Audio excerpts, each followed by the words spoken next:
Hello students, welcome to super grades. आज आप सभी के लिए एक नया सेशन लेकर आया हूं और आज के इस सेशन में मैं आपको बताऊंगा कि प्रीवियस ईयर जो सीयूटी के एग्जामिनेशन हुए हैं उसमें पॉलिटिकल साइंस एग्जामिनेशन का क्या ट्रेंड रहा है, किस पर्टिकुलर चैप्टर से किस तरीके के क्वेश्चन पूछे गए हैं। और अगर आप अपने अपकमिंग सीयूटी एग्जामिनेशन के लिए प्रिपेयर कर रहे हैं तो इस सेशन में जो भी इंपॉर्टेंट चीजें मैं आपके साथ डिस्कस करूंगा उसे ध्यान रखना बहुत जरूरी है, क्योंकि उन्हीं के बेसिस पे आप उन पर्टिकुलर चैप्टर्स को बहुत अच्छी तरीके से प्रिपेयर करेंगे। आप सभी को पता है कि अभी तक हमारे पास जो सीयूटी एग्जामिनेशन है वो 3 बार यहाँ पर कंडक्ट हो चुका है। उसमें 2 बार एग्जामिनेशन जो है वो ऑनलाइन हुआ था, तो उसमें अलग अलग तरीके की शिफ्ट के पेपर यहाँ पर हुए थे, तो अलग अलग शिफ्ट में अलग अलग चैप्टर से यहाँ पर क्वेश्चन पूछे गए। तो एक एवरेज जो है वो मैं आपको बताऊंगा, जब ऑनलाइन एग्जामिनेशन हुए थे, जब एक से ज्यादा शिफ्ट में पेपर हुए थे तो कैसा ट्रेंड था। और जो लेटेस्ट एग्जामिनेशन हुआ है उसमें ऑफलाइन एग्जामिनेशन था, तो ऑफलाइन एग्जामिनेशन में किस तरीके के क्वेश्चन किस चैप्टर से यहाँ पर पूछे गए हैं उनके बारे में मैं डिस्कशन करूंगा। ऑफलाइन एग्जामिनेशन में एक ही सेट था, तो सभी स्टूडेंट्स ने एक ही पेपर यहाँ पर सॉल्व किया है, लेकिन ऑनलाइन एग्जामिनेशन में अलग डेट अलग शिफ्ट होने की वजह से अलग अलग स्टूडेंट्स के अलग अलग क्वेश्चन है, तो उनका एक एवरेज मैं आपको यहाँ पर बताने वाला हूँ। ठीक है, तो मेनली हम लोग यहाँ पर 3 इयर्स का ट्रेंड एनालिसिस करेंगे और देखेंगे कि जो हमारी 2 बुक्स हैं, contemporary world politics and politics in India since independence, उसके कौन कौन से चैप्टर से किस किस तरीके के क्वेश्चन यहाँ पर पूछे गए हैं। तो मैं जनरली यहाँ पर एक ट्रेंड यहाँ पर बता रहा हूँ ईयर 2024 का, 23 का और 22 का। सबसे पहले अगर आप देखोगे तो आपको ये समझ में आएगा कि अलग अलग तरीके की कैटेगरीज जो है वो मैंने यहाँ पर डिवाइड करी है ना। ये कैटेगरीज क्या है कि भाई डेफिनेशन बेस्ड क्वेश्चन कितने आए थे, है ना। जैसे कोई पर्टिकुलर टॉपिक यहाँ पर हो गया, उसकी कोई डेफिनेशन है, जैसे आपसे बोल दिया कि बैंड वैगन स्ट्रेटेजी यहाँ पर क्या होती है, हाइड स्ट्रेटेजी यहाँ पर क्या होती है। तो अगर आपको ये डेफिनेशन पता होंगी तभी इन क्वेश्चंस को अटेम्प्ट कर पाओगे। कॉन्सेप्ट बेस्ड अगर आप क्वेश्चन देखोगे जिसमें आपको ना कॉन्सेप्चुअल इंफॉर्मेशन याद रखनी पड़ेगी, ठीक है। मतलब फैक्चुअल इंफॉर्मेशन तो एक अलग है, लेकिन जो अलग अलग तरीके के कॉन्सेप्ट हैं वो पता होने चाहिए। फॉर एग्जाम्पल जैसे मान लीजिए कि यहाँ पर इमरजेंसी जो है वो डिक्लेयर किया गया, तो इमरजेंसी डिक्लेयर करने से हमको कौन कौन से लेसन्स जो है वो यहाँ पर सीखने को मिले, तो ये कॉन्सेप्ट है। अगर आप कॉन्सेप्ट नहीं समझ पाओगे तो इस तरीके के क्वेश्चंस को आंसर करना थोड़ा सा डिफिकल्ट हो सकता है। फिर application based, numerical based, figure based, case study, paragraph based, statement, assertion, reason based जो क्वेश्चंस होते हैं, मैच द फॉलोइंग बेस्ड, इस तरीके से अलग अलग चीजों का कैटेगराइजेशन हुआ है। पॉलिटिकल साइंस में कई सारी चीजें जो है वो लिमिटेड होती हैं, जैसे न्यूमेरिकल वाले क्वेश्चन हो गए, एप्लीकेशन वाले क्वेश्चन हो गए, फिगर वाले क्वेश्चन हो गए। इस तरीके की चीजें जिसमें कैलकुलेशन होता है वहां पर होता है, पॉलिटिकल साइंस में ये थोड़ा लिमिटेड ही यहाँ पर रहते हैं। 24 में जो लेटेस्ट एग्जामिनेशन हुआ है उसमें अगर आप देखोगे तो डेफिनेशन जो बेस्ड है वो 15 क्वेश्चन यहाँ पर पूछे गए हैं। इसका मतलब ये है कि जो भी चैप्टर हम पढ़ रहे हैं, किसी भी बुक से पढ़ें, हमें ये ध्यान रखना बहुत जरूरी होगा कि हम जो डेफिनेशंस हैं उनको बहुत अच्छी तरीके से प्रिपेयर करें।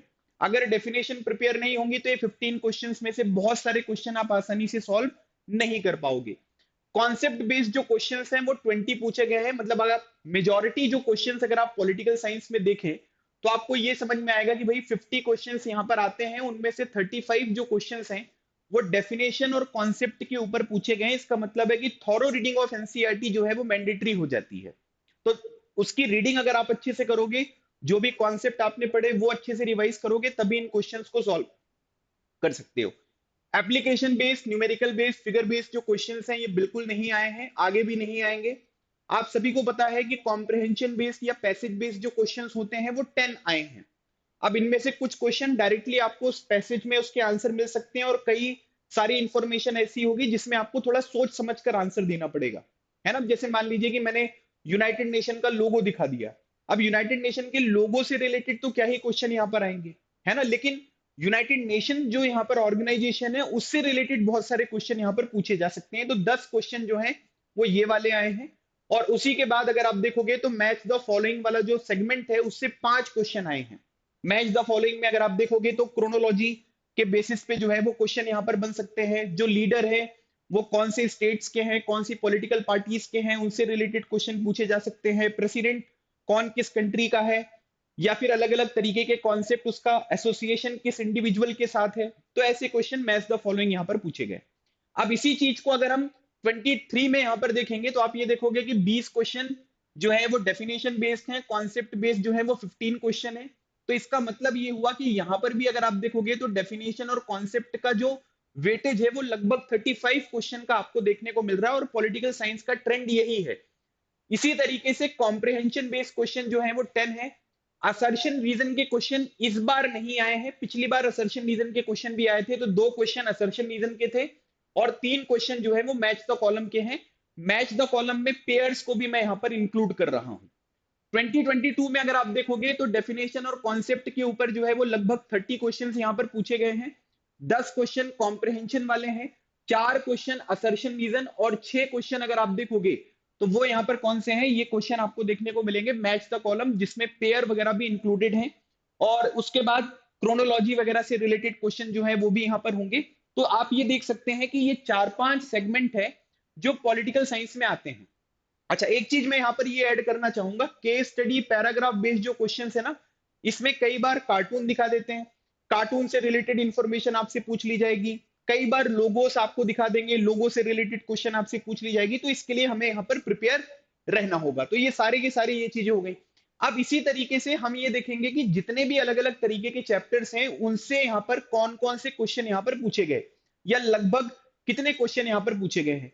सबसे पहले अगर आप देखोगे गाइस तो that is cold war era. आपको याद रखना है कि सीबीएसई के सिलेबस में ये चैप्टर जो है वो इंक्लूडेड नहीं है। 2022 में 2 क्वेश्चन आए थे, 23 में 4 क्वेश्चन आए हैं, 2024 में 2 क्वेश्चन यहां पर आए हैं। धीरे धीरे जो है आप ये देखोगे कि जो चैप्टर सीबीएसई के सिलेबस में नहीं है वो धीरे धीरे फेस आउट होने लगेंगे सीयूटी से भी, लेकिन इस साल भी कोल्ड वॉर एरा से क्वेश्चन यहां पर आया है। एंड ऑफ बायोपोलैरिटी जो आपका सेकंड चैप्टर है कंटेम्प्रेरी वर्ल्ड पॉलिटिक्स बुक का, उससे 2 क्वेश्चन पूछा गया है। यहां पर 1 क्वेश्चन है, यहां पर 3 क्वेश्चन आपको देखने को मिल रहा है। यूएस हेजमनी वाला चैप्टर सीबीएसई के सिलेबस में नहीं है, इस बार एक भी क्वेश्चन यहां पर नहीं आया। लेकिन यूएस हेजमनी अगर आप पहले देखोगे तो 3 क्वेश्चन और 2 क्वेश्चन यहां पर पूछे गए हैं। ऑल्टरनेटिव सेंटर्स ऑफ पावर या कंटेम्प्रेरी सेंटर्स ऑफ पावर से 3 क्वेश्चन है, जिसमें European union, China, ASEAN, south Korea, Japan का डिस्कशन होता है। पहले भी 3 क्वेश्चन आए हैं और उससे पहले 4 क्वेश्चन जो हैं वो total alternative centre of power से पूछे गए हैं। फिर उसके बाद कंटेम्प्रेरी साउथ एशिया हमारा चैप्टर है, 3 क्वेश्चन है, इसके पहले 2 क्वेश्चन है, इसके पहले 1 क्वेश्चन है। तो आपको ये समझ में आ रहा है कि कंटेम्प्रेरी साउथ एशिया वाला जो चैप्टर है उसकी इंपॉर्टेंस जो है वो इस साल बढ़ी है। फिर उसके बाद इंटरनेशनल ऑर्गेनाइजेशन से इस बार 8 क्वेश्चन है। ये 8 क्वेश्चन इसलिए हो गए क्योंकि इसी से एक पैसेज भी पूछा गया है, तो पैसेज बेस्ड क्वेश्चन आ गया, तो 5 क्वेश्चन तो वैसे ही हो गए, तो टोटल 8 क्वेश्चन है। पहले जो है वो 2 क्वेश्चन थे, इस बार आपको 2022 में अगर आप देखोगे तो टोटल 3 क्वेश्चन पूछे गए हैं। फिर इसी तरीके से security in the contemporary world, ठीक है, इससे 1 क्वेश्चन आया है। 2023 में अगर आप देखोगे तो 3 क्वेश्चन है और 2022 में 4 क्वेश्चन है, तो इसकी इंपॉर्टेंस कम हुई है। लेकिन हो सकता है कि आपके एग्जामिनेशन में इस चैप्टर से क्वेश्चन पूछे जाएं, क्योंकि ये थोड़ा सा डिफिकल्ट चैप्टर यहां पर होता है। इसमें बहुत सारे डेफिनेशन, बहुत सारे कॉन्सेप्ट जो हैं वो हमें सीखने होते हैं। इन्वायरमेंट एंड नेचुरल रिसोर्सेज से 3 क्वेश्चन है, यहां से 4 क्वेश्चन आए हैं और यहां पर भी 3 क्वेश्चन है। ये हमेशा इंपॉर्टेंट रहता है, 2-3 क्वेश्चन हर एग्जामिनेशन में पूछे जाते हैं। ग्लोबलाइजेशन से 2 क्वेश्चन है, यहां पर 5 क्वेश्चन है और यहां पर आपको 4 क्वेश्चन देखने को मिल रहे हैं। चैलेंजेस ऑफ नेशन बिल्डिंग में अगर आप देखोगे तो 4 क्वेश्चन पूछे गए हैं, यहां पर 2 क्वेश्चन पूछा गया है, यहां पर 3 क्वेश्चन पूछे गए, तो ये भी इंपॉर्टेंट हो गया। एंड ऑफ बायोपोलैरिटी जो हमारा चैप्टर है, इस बार 3 क्वेश्चन आए और ज्यादातर क्वेश्चन जो है वो मैच द कॉलम से पूछे गए, ठीक है। फिर उसके बाद 1 क्वेश्चन, सबसे स्टार्टिंग में 4 क्वेश्चन थे। पॉलिटिक्स ऑफ प्लान डेवलपमेंट में बहुत सारा जो सब्जेक्ट चैप्टर का कंटेंट है वो रैशनलाइज है, लेकिन फिर भी अगर आप देखोगे तो 3 क्वेश्चन इस बार आए हैं। इससे पहले 1 क्वेश्चन था और उसके पहले अगर आप देखोगे तो टोटल 3 क्वेश्चन है। इंडियाज एक्सटर्नल रिलेशन के बारे में अगर हम बात करेंगे, ठीक है, इंडियाज एक्सटर्नल रिलेशन में इस बार 2 क्वेश्चन पूछे गए हैं।